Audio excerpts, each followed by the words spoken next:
पूर्ण नमस्कार। पोलीस भरतीची रणधुमाळी चालू आहे।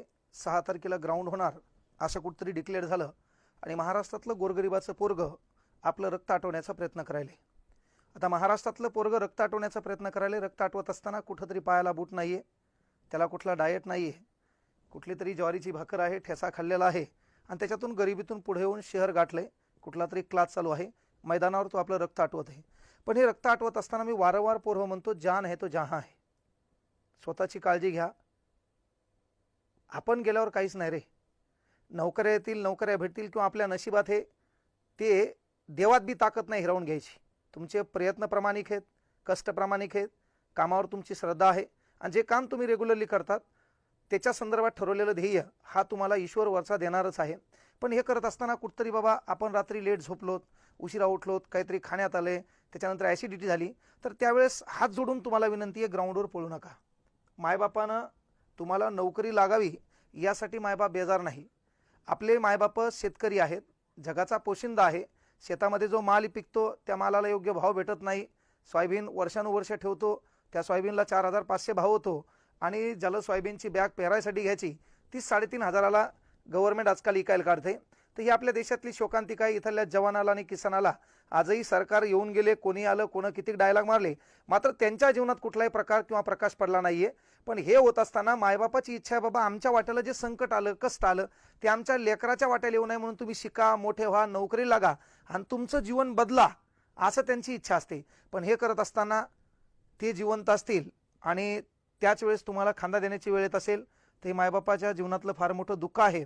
म्हणून काल परवा एक जालना जिल्ह्यामध्ये एक गोरगरिबाचं लेकरू तयारी करता करता, लक्षात घ्या नाव आहे आकाश सुरेश इटकर, तयारी करता करता आपल्या स्वप्नाला पांघरून घालायचं होतं, पण नियतीनं घाला केला आणि महत्त्वाची गोष्ट तो आपल्यातून निघून गेला।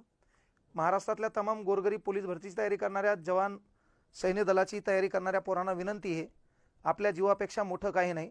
लात मारल तिथं पाणी काढता येईल, पण नोकरीसाठी आपला जीव न जाणार नाही याची काळजी घ्या।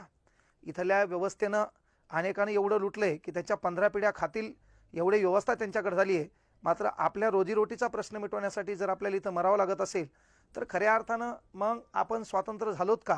आणि स्वातंत्र्याचा जो काही लखलखता दिवा आहे तो गोरगरिबांच्या झोपडीपर्यंत गेलाय का? अशा अनेक प्रश्नाची उत्तरं निरुत्तरित होतात। मग व्हायला काय माहिती आहे का, की आज हे गोरगरिबाचं पोरग आहे, कुठंतरी स्वप्न पाहिलं, नोकरी लागली पाहिजे है ना, आपल्या घराचं चित्र बदलता आलं पाहिजे, अहोरात्र मेहनत करायलेत पोरं, भर दुपारी 3 वाजता पळायलेत है ना, उन्हाचा पारा आहे, 44°C तापमान आहे। मी काल परवा ग्राउंडवर गेलोय तर त्या ग्राउंडवर पोरं पळायलेत। मी पोरांना सांगितलं, बाबा तापमान एवढं आहे, अरे होईल काहीतरी चांगलं आहे, मान्य आहे कॉम्पिटिशन आहे बाबा, 12 लाख फॉर्म आलेले आहेत है ना, 1200 पोराबरोबर एक कॉम्पिटिशन आहे, पण तू गेल्यावर काय आहे? म्हणून विनंती आहे पोरो, आपल्या जीवापेक्षा महाग या जगात काहीच नाही, कळलं का? अरे हे नाही तर ते वेगळं काही होईल, पण आपण गेल्यावर काहीच नाही। आज मायबाप त्याच पार्थिवावर पाहून रडत असतील, मायबाप याचं स्वप्न तर गेलं बाबा, पण तो यांच्यातून नाहीये, पुन्हा तो मायबापाला दिसणार नाही, त्या मायबापाचं दुःख कोण वाटून घ्यायचं? अशा अनेक प्रश्नाचे उत्तर आपल्याला देता येणार नाही। म्हणून विनंती आहे, डाएट बरोबर ठेवा, रात्री बरोबर झोप घ्या, मोबाईल कमी पहा, त्याच्यानंतर कुठलंही टेन्शन घेऊ नका, सहज आनंदानं है ना, मनोरंजनक रित्या काय करा, अभ्यास करा, स्वतःच्या वैयक्तिक नोट्स काढा, चांगले मित्र सोबत ठेवा, डिप्रेशन आला असेल त्याला बोलून दाखवा आणि प्रत्येक प्रश्न हे पैशानं हाल होत नाही, कोणतरी म्हणणारं पाहिजे किंवा मी तुझ्यासोबत आहे असे 2-3 मित्र जमवा आणि वेळ प्रसंगी डिप्रेशन आलं है ना, तर आपल्या मायबापाचा फोटो ठेवा किंवा मी गेल्याच्या नंतर यांचं कोण आहे, यांचं स्वप्न कोण साकार करणार। आणि सर्वात महत्त्वाची गोष्ट आहे की ताण कोणत्याच गोष्टीचा घेऊ नका। या भारतात सर्वाधिक लोक ताणानं मरायलेत, रात्री झोप उशिरा झाली आहे, डायजेशन बरोबर झालं नाही, तर होता येईल तेवढं त्या दिवशी तरी ग्राउंड टाळा। का? कारण आपण हे तर सर्व काही आहे बाळा। आज आकाश आपल्यात नाहीये, आकाशला भावपूर्ण श्रद्धांजली। आणखी एक घटना, अकोले तालुक्यामध्ये अहमदनगर जिल्ह्यात प्रवारा नावाची नदी होती, दुसऱ्याला वाचवण्यासाठी गेले आणि स्वतः तिघांना प्राण गमावा लागला। ते जवान, त्यांना देखील भावपूर्ण श्रद्धांजली।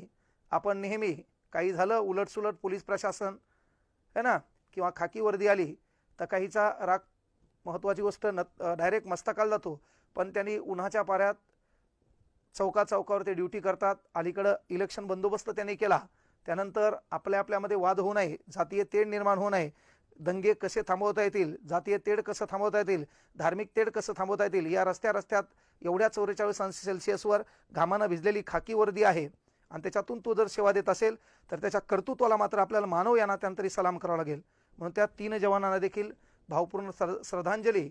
आपल्या जवळपास तयारी करणारं गोरगरिबाचं पोरगा असेल, कुठला बुटाचा प्रश्न असेल तर तुम्ही एकत्र येऊन त्याला बुटाची व्यवस्था करा. नसेल तर तशा एखाद्या गोरगरीब पोराचा नंबर माझ्यापर्यंत पोहोचवा.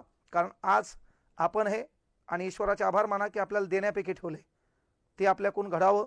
आणि कुठल्याही पोराने डिप्रेशनमध्ये त्याच्यानंतर प्रमाणापेक्षा जास्त शरीराला सहन होणार नाही तेवढी मेहनत करू नका. रात्री लवकर झोपा, सकाळी लवकर उठा.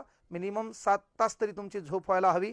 त्याच्यातून अभ्यास करा. दुपारी वाटलं तर एखादा तास झोपा. त्याच्यानंतर डाएट नाही होत बाबा, पण जेवण वेळेवर करा आणि स्वतःची काळजी घ्या. कारण जान है तो जहा है. या दोनही फोटोकडे पाहून कुठंतरी आत्मा तळमळला. वाटलं यार काय व्हायलंय की एका नोकरीसाठी बेजार आहेत आणि नोकरी लागण्यासाठी दुसऱ्यांसाठी बेजार आहेत आणि बेजार होताना स्वतःही संपवावं लागते. ह्या दोन्ही फोटो एकाच याच्यात आहेत. इथून इथं जायचे आणि इथून पुन्हा कुठंच नाहीत. हे 2 चित्र आपल्याला या ठिकाणी दिसायलेत. म्हणून आकाश आणि हे भारतीय जवान म्हणजे SDRFचे जवान आहेत है ना, रेस्क्यू काम करत असताना, इतरांना वाचवत असताना त्यांचेही प्राण मालवलेत. तर त्यांना भावपूर्ण श्रद्धांजली व्यक्त करतो. थांबतो या ठिकाणी. पुन्हा भेटू आपण आपल्या चॅनलवर. जय हिंद, जय महाराष्ट्र.